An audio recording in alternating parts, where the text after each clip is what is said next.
राधे राधे श्री हरि दोस्तों। तो कल मेरा इसका पहले वाला ब्लॉग जहाँ से एंड हुआ है ना, बस वहीं से ये वाला ब्लॉग मेरा स्टार्ट हो रहा है। अब ये मेरा ब्लॉग दूसरे दिन जाएगा या उस दिन शाम को, कुछ कह नहीं सकती।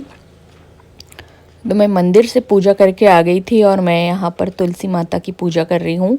और धूप अब निकल गई है। मॉर्निंग में जब मैं जल चढ़ाई थी उस टाइम पे तो धूप नहीं निकली थी, लेकिन जब मैं मंदिर गई ना तो अच्छी खासी धूप आ गई थी।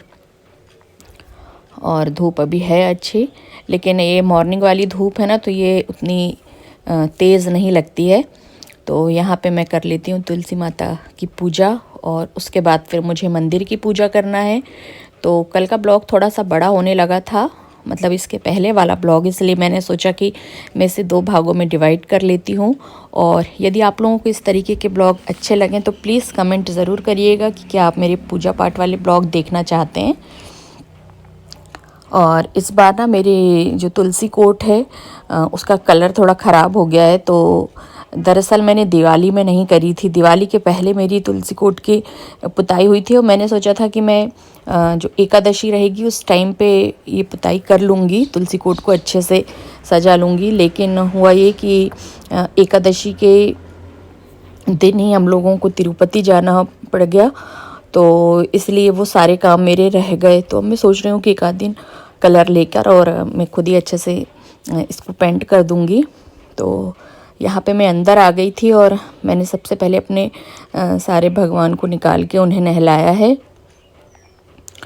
तो इस लोटे में मैं गंगा जल लेती हूँ और अपने घर का ही जल लेती हूँ। नहलाने के बाद सबको मैं सूखे कपड़े से पोंछ देती हूँ और उसके बाद फिर सबका श्रृंगार करती हूँ। तो यहाँ पे मेरे कान्हा जी नहा रहे हैं और आज गुरुवार था, तो गुरुवार के दिन मैंने सोचा चलो थोड़े फूल भी ज़्यादा मिल गए थे, तो मैंने सोचा चलो फूल भी डाल देती हूँ इसमें, इस जल में।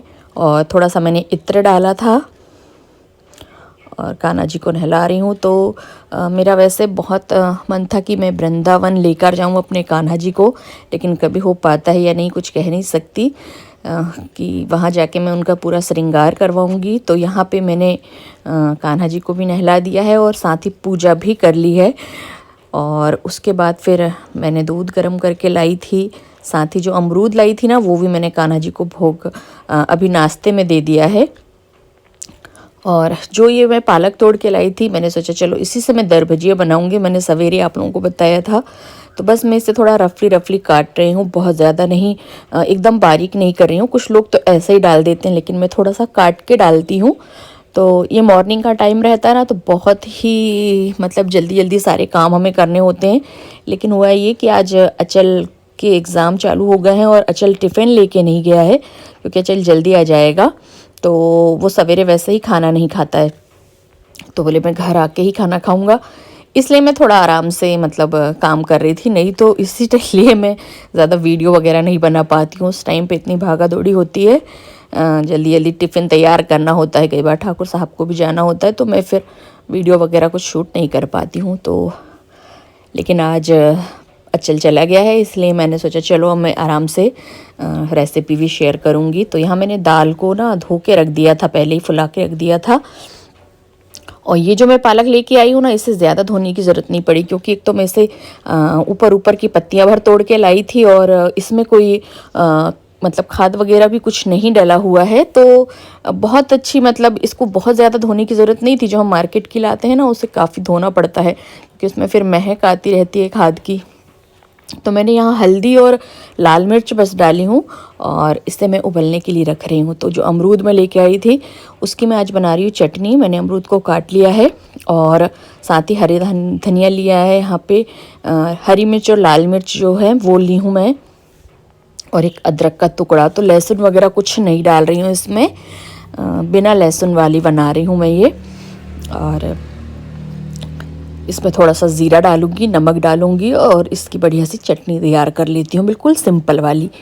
तो ये बहुत आसान रेसिपी है, जल्दी से तैयार हो जाती है।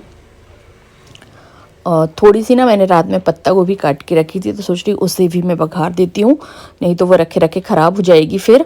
तो रात में मैंने उसकी सब्ज़ी नहीं बनाई थी, तो बस उसे भी थोड़ी सी है वो, तो उसे भी बघार लेती हूँ। तो ये सूखी सब्जी हो जाएगी, चटनी और जो दाल भाजी, दर भजिया बोलते हैं हम उसे, ये हो जाएगी।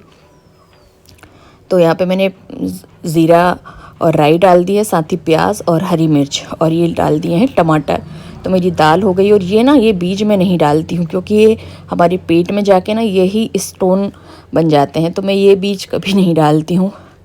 और मैंने दाल में नमक नहीं डाला था जब मैं उबाल रही थी, नमक मैं बाद में डालती हूँ, पता नहीं क्यों। और यहाँ पे मेरा खाना तैयार हो गया है। रोटी मैं सेकना स्टार्ट करी थी, ठाकुर साहब आ गए तो मैंने खाना दे रही हूँ। वो बिना घी वाली रोटी खाते हैं। खाना खाने के बाद मैं आज एक काम कर रही हूँ, उसके लिए मैंने एक टब लिया है। अभी जाके मैं टब खरीद के लेकर आई हूँ, यहीं मोहल्ले में है एक दुकान, वहाँ से, और जिसमें मैं डाल रही हूँ मिट्टी। ये क्लिप मेरी कल की है, इसे मैंने इसी ब्लॉग में ऐड कर दिया है क्योंकि मुझे समझ नहीं आ रहा था मैं इसे कहाँ ऐड करूँ, तो मैंने ना इसे आज वाले इस ब्लॉग में ऐड किया है। ये कल की मेरी क्लिप है। तो इसमें मैंने मिट्टी डाली है, और ये ना खेत की ही मिट्टी है, काली मिट्टी है खेत की, तो मैं इसे डाल रही हूँ। तो इसमें ना मुझे एक पौधा लगाना है, आप लोगों के साथ भी आगे आगे उसका मैं शेयर करूँगी, पौधा कितना हो रहा है, कैसे चल रहा है, कैसे बढ़ रहा है। तो आज आपको ये क्लिप दिखा रही हूँ। तो एक बड़ा सा मैंने टब लिया है, उसमें मैं ये 100 रुपीज़ का मुझे टब मिल गया था। वैसे ऐसे टब और भी रखे हुए हैं, लेकिन मैंने सोचा एक नया टब ही लेके आ जाती हूँ और उसमें लगा देती हूँ, क्योंकि बाकी के टब ना कुछ काम में आते रहते हैं। और एक में मेरी वाटर कैबेज भी लगी हुई है एक टब में। तो यहाँ पे या तो हम गमले में मिट्टी भर के और फिर इस टब के अंदर रख सकते हैं, या फिर सीधे मैंने ऐसे डायरेक्ट पूरी मिट्टी ऐसे डाल दी है।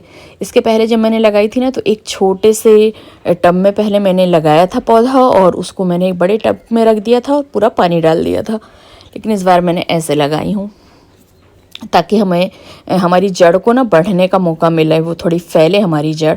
और अच्छा सारा पानी डाल दिया है। तो ये 1-2 दिन में ना बिल्कुल साफ़ हो जाएगा। ये जैसा अभी दिख रहा है गंदा, वैसा नहीं रहेगा।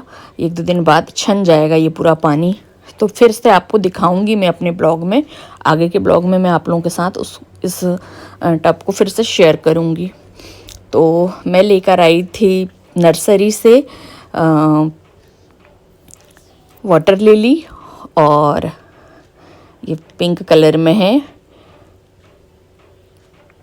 तो इससे मैं लगा रही हूँ, देख रही हूँ ये यहाँ कितना ग्रो करता है। क्योंकि जहाँ मैं पहले रहती थी पुराने घर में, वहाँ तो बहुत अच्छे से ग्रो होता था, लेकिन ना यहाँ जब से मैं लगा रही हूँ ये ग्रो ही नहीं होता है। पता नहीं क्यों, यहाँ कुछ समझ नहीं आता मुझे। कई बार हम लोग कहीं चले जाते हैं, इसका पानी सूख जाता है, तो फिर वो बाद में ना बढ़ता ही नहीं है, फिर वो सूखना ही स्टार्ट कर देता है।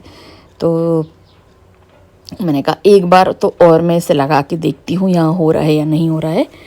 तो मैंने इससे लगा दिया है।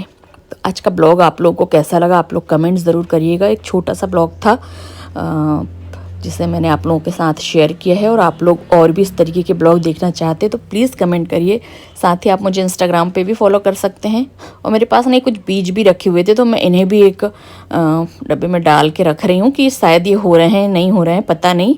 काफ़ी दिनों के रखे थे ये बीज। तो मेरी इंस्टाग्राम आईडी है डिज़ाइन डेकोर विद शिखा, तो आप मुझे वहाँ भी फॉलो कर सकते हैं। अब जल्दी मिलती हूँ आपको नेक्स्ट वीडियो में, तब तक के लिए बाय बाय।